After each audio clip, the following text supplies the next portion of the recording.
Hi guys, welcome back to Ramundas. ಇವತ್ತು ನಾವು ಹೊಸ ಜರ್ನಿ ಸ್ಟಾರ್ಟ್ ಮಾಡೀವಿ. ಅದೆಲ್ಲಿ ಅಂದ್ರೆ ರಾಮಾಯಣ ಕಾಲದೊಳಗೆ ರಾವಣನ ಜೊತೆ ಜಟಾಯು ಯುದ್ಧ ಮಾಡಿದ ಇದೇ ಸ್ಥಳ. ಹಾಗೆ ಆಕಾಶದಲ್ಲಿ ಹಾರ್ತಿರೋ ಜಟಾಯು ನೋಡಿ ಶ್ರೀರಾಮ ಹೇಳಿದ್ದು ಲೇಪಾಕ್ಷಿ ಅಂತ ಹೇಳಿದ್ದು ಇದೇ ಸ್ಥಳ. ಸೊ ಇವತ್ತು ನಾವು ಹೊರಟೀವಿ ಆಂಧ್ರ ಪ್ರದೇಶದಲ್ಲಿರೋ ಒಂದು ಪ್ರಸಿದ್ಧ ದೇವಸ್ಥಾನ, ಅದೇ ಲೇಪಾಕ್ಷಿ.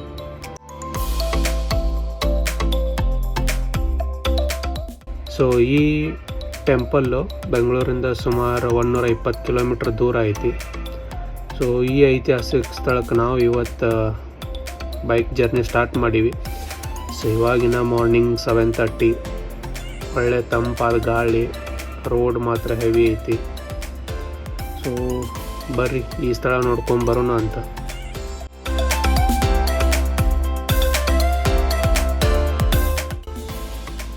ಲೇಪಾಕ್ಷಿ ಒಳಗೆ ಮೇನ್ ಇರುವಂಥದ್ದು ಏನಂದ್ರೆ ಒಂದು ಜಟಾಯು ಥೀಮ್ ಪಾರ್ಕ್ ಮಾಡ್ಯಾರ. ಹಾಗೆ ಒಂದು ದೊಡ್ಡ ಒಂದೇ ಕಲ್ಲಲ್ಲಿ ಕೆತ್ತಿರುವಂಥ ನಂದಿ ಮೂರ್ತಿ ಇದೆ. ಮತ್ತು ಒಂದು ಗಾಳಿ ಒಳಗಡೆ ತೇಲಾಗುವಂಥ ಒಂದು ಕಂಬ ಐತಿ. ಸೊ ಇವತ್ತು ನಾವು ಇವನ್ನ ನೋಡಕ್ಕೆ ಹೊಂಟೀವಿ. ಸೊ ಅದ್ರ ಜೊತೆಗೇ ಇನ್ನೊಂದು ಮೇನ್ ಅಂದ್ರೆ ಒಂದು ಶಿವಲಿಂಗ, 7 ಹೆಡೆ ಸರ್ಪ ಹೊಂದಿದಂಥ ಒಂದು ಶಿವಲಿಂಗದ ಮೂರ್ತಿ ಐತಿ. ಸೊ ಇವತ್ತು ಇವನ್ನ ಲೇಪಾಕ್ಷಿ ಹೋಗಿ ನೋಡೋಣ ಅಂತ. So let's go to Lepakshi.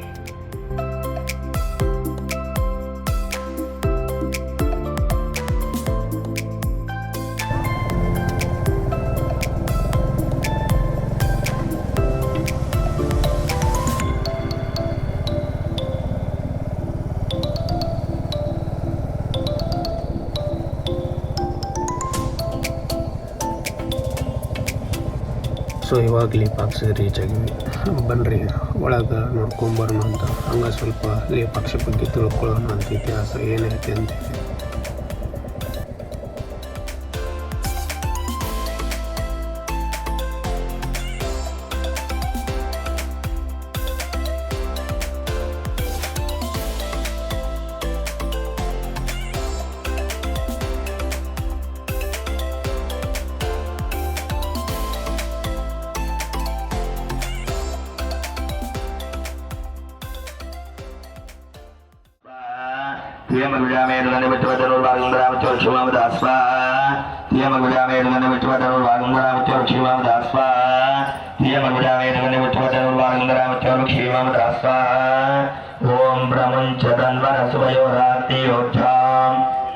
ಈ ಲೇಪಾಕ್ಷಿ ಟೆಂಪಲ್ನ ಯಾರು ಕಟ್ಟಿದ್ರಂದ್ರೆ ವಿಜಯನಗರ ಅರಸರಾದ ಅಚ್ಯುತ ದೇವರಾಯರವರ ಆಳ್ವಿಕೆಯಲ್ಲಿ ಕಟ್ಟಿದಂಥ ಟೆಂಪಲ್. ಸೊ ಇದನ್ನು ಮೇನ್ ಕಟ್ಟಿದವ್ರು ಯಾರಂದ್ರೆ ಪೇನುಕೊಂಡದ ರಾಜ್ಯಪಾಲರಾಗಿದ್ದ ಅವಾಗಿಂದ ವೀರಪ್ಪನ ನಾಯಕ ಮತ್ತು ಅವ್ರ ಸಹೋದರ ವೀರಣ್ಣ ಅಂತೇಳಿ ಈ ಟೆಂಪಲ್ ಮೇನ್ ಉಸ್ತುವಾರಿಯಾಗಿ ಅವರು ಟೆಂಪಲ್ ಕಟ್ಟ್ಯಾರ. ಈ ಲೇಪಾಕ್ಷಿ ಅಂತ ಹೆಸರು ಹೆಂಗೆ ಬಂತಂದ್ರೆ ಇದಕ್ಕೆ ಆಲ್ಮೋಸ್ಟ್ 2 ಸ್ಟೋರಿ ಅದಾವೆ. ಫಸ್ಟ್ ಒಂದು ಬಂದು ಸೀತೆಯನ್ನ ರಾವಣ ಅಪಹರಿಸ್ಕೊಂಡು ಹೋಗುವಾಗ ಹಕ್ಕಿಗಳ ರಾಜ ಜಟಾಯು, ಸೊ ಅವರು ರಾವಣನ ಜೋಡಿ ಯುದ್ಧ ಮಾಡಿ ರಾವಣ ಏನದ ಜಟಾಯುದ ರೆಕ್ಕೆ ಕಟ್ ಮಾಡ್ತಾರಲ್ಲ, ಸೊ ಅವಾಗ ಜಟಾಯು ಫುಲ್ ರಕ್ತ ಆಗಿ ಕೆಳಗ್ ಬಿದ್ದಾಗ ರಾಮ ಸೀತೆಯನ್ನು ಹುಡ್ಕಾಡ್ಕೊಂಡ್ ಬಂದಾಗ ಫುಲ್ ಮರಣ ಸ್ಥಿತಿ ಒಳಗ ಸಿಕ್ಕಿರದಂತ ಜಟಾಯು. ಸೊ ಆ ಜಟಾಯುನ್ ನೋಡಿ ಶ್ರೀರಾಮ ಲೇಪ್ ಪಕ್ಷಿ ಅಂತ ಹೇಳಿ ಕರೀತಾರಂತ. ಸೊ ಇದನ್ನ ತೆಲುಗು ಒಳಗ ಲೇಪ್ ಪಕ್ಷಿ ಅಂದ್ರ 7 ಪಕ್ಷಿ ಅಂತ ಹೇಳಿ ಮೀನಿಂಗ್ ಕೊಡುತ್ತೆ. ಸೊ ಅದಕ್ಕಾಗಿ ಇದು ಒಂದು ಸ್ಟೋರಿ ಐತೆ ಅಂತ ಹೇಳಿ ನಂಬ್ತಾರ. ಅಂಡ್ ಹಾಗ ಇನ್ನೊಂದು ಸ್ಟೋರಿ ಏನಂತಂದ್ರ ಭಾಷೆ ಇದ್ರ ಪ್ರಕಾರ ಲೇಪ್ ಪಕ್ಷಿ ಅಂದ್ರ ಅದರ ಮೀನಿಂಗ್ ಲೇಪಿತವಾದ ಕಣ್ಣು ಅಂದ್ರ ಅಂಟಿಸಿದ ಕಣ್ಣು ಅಂತ ಹೇಳಿ ಮೀನಿಂಗ್ ಬರುತ್ತೆ. ಸೊ ಇದು ಎದಕ್ ಮೀನಿಂಗ್ ಬರುತ್ತೆ ಅಂತ ಹೇಳಿ ಮುಂದ ಇನ್ನೊಂದು ಸ್ಟೋರಿ ಐತಿ, ಅದನ್ನ ಹೇಳ್ತೀನಿ ಅಂತ.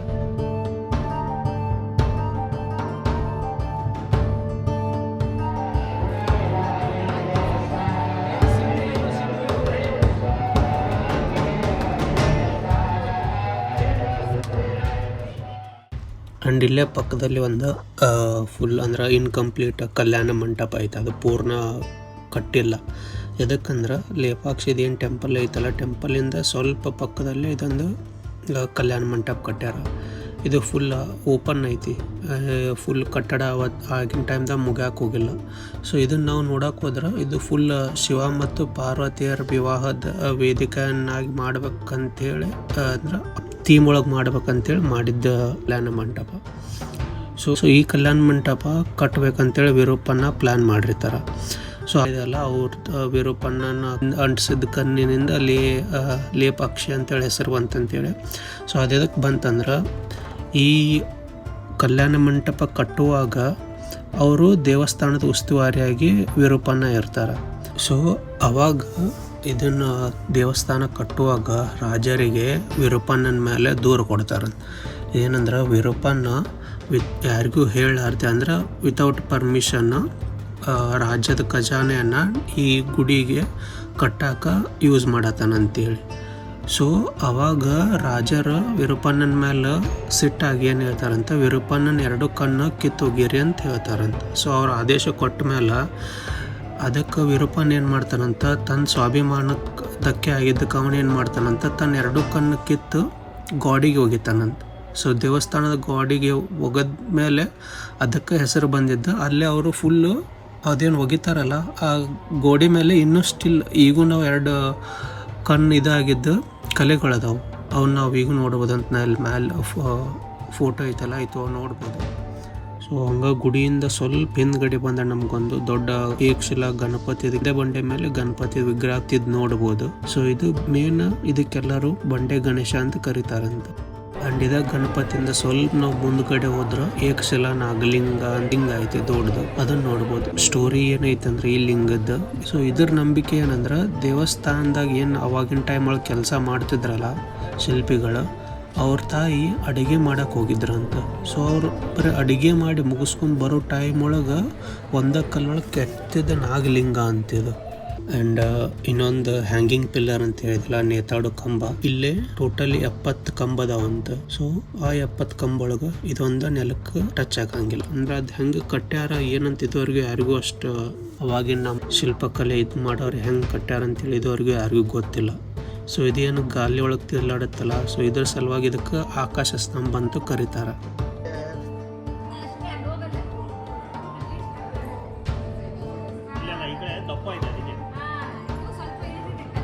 ಇದಾದ್ಮೇಲೆ ನಾವು ಇಲ್ಲೊಂದು ದೊಡ್ಡ ಹೆಜ್ಜೆ ಗುರುತು ನೋಡಬಹುದು. ಸೊ ಇದರದ್ದು ಮೇನ್ ಎಲ್ಲರೂ ಏನು ನಂಬ್ತಾರಂದ್ರೆ ಇದು ಸೀತಾಮನ್ ಪಾದ ಅಥವಾ ದುರ್ಗಾದೇವಿ ಪಾದ ಅಂತ ನಂಬ್ತಾರೆ. ಸ್ವಲ್ಪ ಜನ ಹನುಮಂತನ ಪಾದ ಅಂತ ನಂಬ್ತಾರೆ. ಯಾಕಂದ್ರೆ ಇವಾಗ ಪ್ರೆಸೆಂಟ್ ಹನುಮಂತನ ಪಾದ ಅದಕ್ಕೆ ನಂಬ್ತಾರಂದ್ರೆ ಈ ಪಾದದ ಸ್ವಲ್ಪ ಅಂದ್ರೆ 1-2 ಹೆಜ್ಜೆ ಹಿಂದಷ್ಟೇ ಒಂದು ಹನುಮಂತಂದು ಇವಾಗ ಇದನ್ನ ಮೂರ್ತಿ ಮಾಡಿ ಅಲ್ಲೊಂದು ಸಣ್ಣ ಗುಡಿ ಟೈಪ್ ಮಾಡಿದ್ದಾರೆ. ಸೊ ಅದಕ್ಕೆ ಸ್ವಲ್ಪ ಜನ ಇದು ಹನುಮಂತನ ಪಾದ ಅಂತೇಳಿ ನಂಬ್ತಾರೆ. ಸೀತಾಮಾತೆ ಪಾದ ಎದಕ್ಕೆ ನಂಬ್ತಾರಂದ್ರೆ ಆವಾಗಲೇ ಏನು ಸ್ಟೋರಿ ಹೇಳಿದಲ್ಲ, ಇದು ರಾವಣ ಸೀತೆನ ಎಳ್ಕೊಂಡು ಹೋಗುವಾಗ ಜಟಾಯುಗೆ ಏನು ಇದಾಗಿ ಬಿದ್ದಿರ್ತಾರಲ್ಲ ಕೆಳಗೆ. ಸೊ ಸೀತೆ ಏನು ಮಾಡ್ತಾರಂತ, ಜಟಾಯು ರಾಮ ಬರೋವರೆಗೂ ಬದುಕಿರ್ಲಿ ಅಂತೇಳಿ ಅವ್ರ ಕಾಲು ಇಡ್ತಾರಂತ ಜೋರಾಗಿ. ಸೊ ಆ ಟೈಮ್ ಒಳಗೆ ಅದು ಮೂಡುತ್ತಲ್ಲ, ಸೊ ಅದು ದೊಡ್ಡ ಕಾಲು ಇನ್ನೂ ಐತಂತ. ಈ ಕಾಲೊಳಗಡೆ ನೀವು ಯಾವತ್ತಿದ್ರು 365 ಡೇಸ್ ಯಾವಾಗ ಬಂದ್ರೂ ಬೇಸಿಗೆ ಇರಲಿ ಏನೇ ಇರಲಿ ಕಂಟಿನ್ಯೂಸ್ ಆಗಿ ನೀರು ಬರುತ್ತಂತ. ನೀವು ಎಷ್ಟೇ ಅದನ್ನ ಹಿಂಗೆ ಒರೆಸಿದ್ರು ಫುಲ್ ನೀರು ಖಾಲಿ ಮಾಡಿದ್ರು ಅಲ್ಲೇ 365 ಡೇಸ್ ಈಗೂ 365 ದಿವಸ ನೀರು ಬರುತ್ತಂತ ಸಣ್ಣಂಗೆ. ಸೊ ಅವ್ರು ಮಾಡಿದ್ದೇನೆಂದ್ರೆ ಇದಕ್ಕೆ ನೀರು ಬರುತ್ತಲ್ಲ, ಸೊ ಅದುವರೆಗೂ ಸ್ವಲ್ಪ ಇದನ್ನ ಮಾಡಿಕೊಂಡು ಜಟಾಯು ಬದುಕಿರಲಿ ಅಂಥೇಳಿ ಒಂದು ಗುರುತು ಅಂಥೇಳಿ ಎಲ್ಲರೂ ನಂಬ್ತಾರೆ ಇದುವರೆಗೂ. ಸೊ ಅದಕ್ಕೆ ಇದನ್ನು ಸೀತಾಮಾತೆ ಪಾದ ಅಂತೇಳಿ ಎಲ್ಲರೂ ನಂಬ್ತಾರೆ.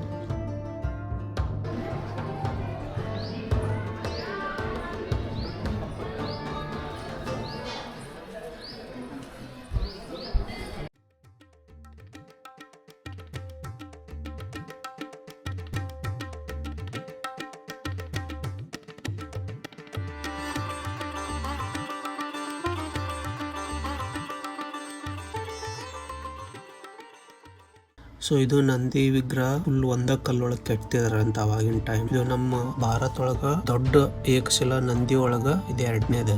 ಸೈಜ್ ನೋಡಕ್ ಹೋದ್ರ ಉದ್ದ ಟೋಟಲ್ 27 ಅಡಿ ಉದ್ದ ಐತಿ. ಹಂಗ ಎತ್ತರ 15ರಿಂದ 20 ಅಡಿ ಐತಂತ. ಮತ್ತ ಅಗಲ್ ನೋಡಿದ್ರ 10 ಮೀಟರ್. ಸೊ ಇಷ್ಟು ದೊಡ್ಡ ಇದು ನಂದಿ ವಿಗ್ರಹ ಜಸ್ಟ್ 1 ಡೇ ಒಳಗೆ ಫುಲ್ ಕೆತ್ತಿ ಮುಗಿಸಿದಾರಂತ.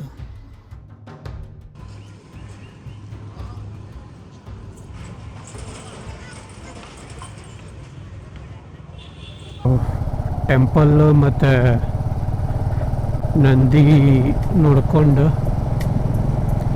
ಇವಾಗ ರಿಟರ್ನ್ ನಮ್ಮ ಬೆಂಗಳೂರು ಕಡೆ ಹೊಂಟೀವಿ.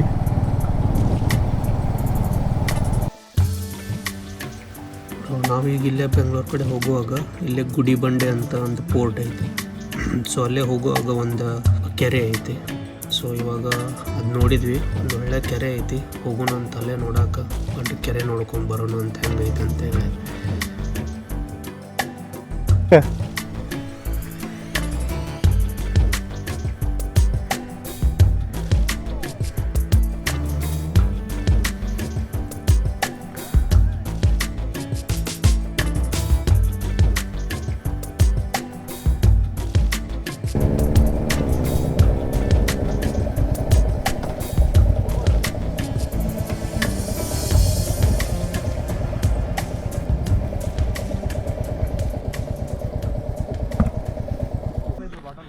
ಇಲ್ಲಿ ಹೋಗೋ ಅದೇ ಕೆರೆ ಐತೆ ಅಂತ ಬಂದ್ರೆ ಅನ್ನಗಳು ಮೀನ ಹಿಡಿತಾರಂತೆ.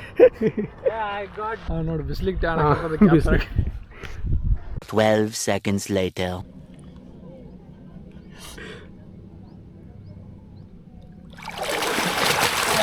ಬಂದಿಲ್ಲ ಯಾಕ ಖಾಲಿ ಕಚ್ತಾನ ಖಾಲಿ ಗುಳ್ಗುಳು ಮಾಡ್ತಾವ. 1 hour later.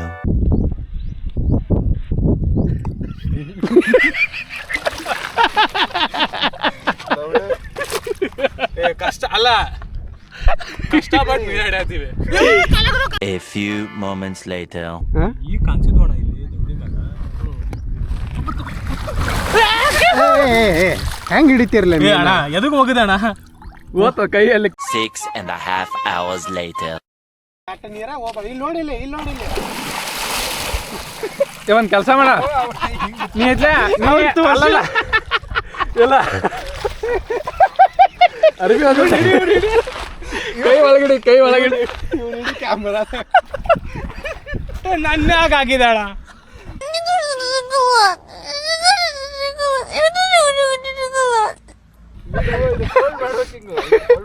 ನಿಂದ ಮೀನು ತೈತೆ.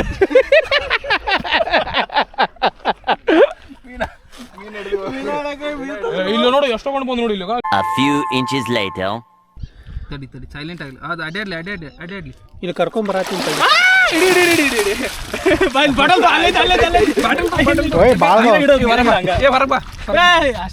ಕೊಂದಿ ಅಲ್ಲೇ ಕೊಡ ಜಲ್ದಿ ಸಾಯಲ್ಲ. ಆರಾಮ್ ಸತಿಗೆ ಜಿಕ್ಕೋ ಹೋಗಿದ್ದ ಗುಡ್ ಡೇ ಶಾಬಾಷ್. ಅದೆಲ್ಲ ತಿನ್ನ ಮಾಡ್ಲಿ. 1 eternity later.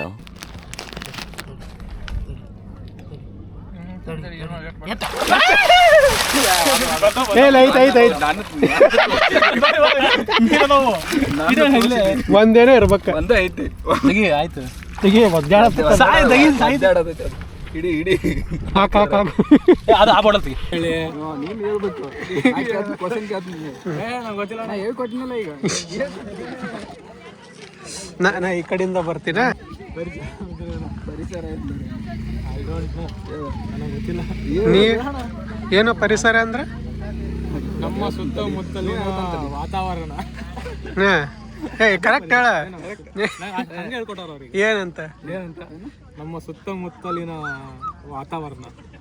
ವಾತಾವರಣ ಕರೆಕ್ಟ್ ಹೇಳ್ಬೇಕು, ಒಂದು ವಾಕ್ಯದಲ್ಲಿ ಓದ್ತಾರೆ. ವೀರೇಶ್ ಹೇಳ್ತಾ ನೋಡೋದು ನೋಡಿ. ಪರಿಸರ ಎಂದರೇನು? ನಮ್ಮ ಸುತ್ತಮುತ್ತಲಿನ ವಾತಾವರಣವೇ ಪರಿಸರ. ಕ್ಲಾಪ್ಸ ಧನ್ಯವಾದಗಳು. ಏನಾತ ಅಂತಮ್ರಿಗೆ ಅನಿಸ್ಕಿರತ್ತೆ. ಒಬ್ಬ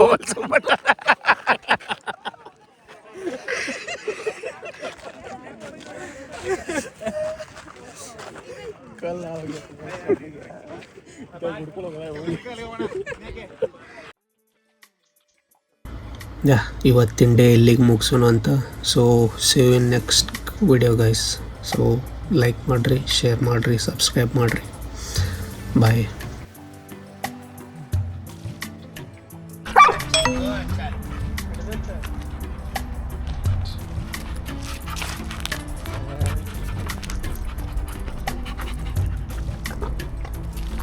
नाम क्या है इसका?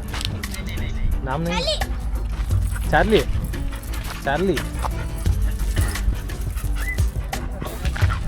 ए जलस फील ಆಗದ ನೋಡಿ.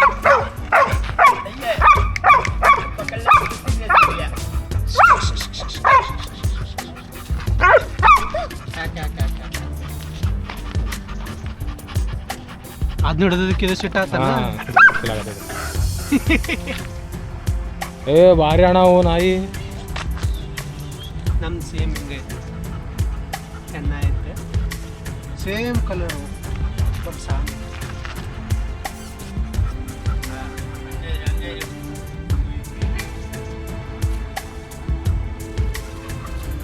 ಬಟ್ ಅವ್ನು ಕೂದಲು ಚಿಂಟು ಜೊತೆ Pintu.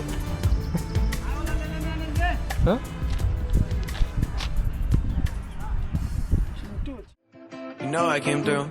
You know I came through. You know I came through with the fuego. You know I came through. Hey, you know I came through. You know I came through with the fuego. You know I came through. Hey, you know I came through. Nowadays I cannot lay low.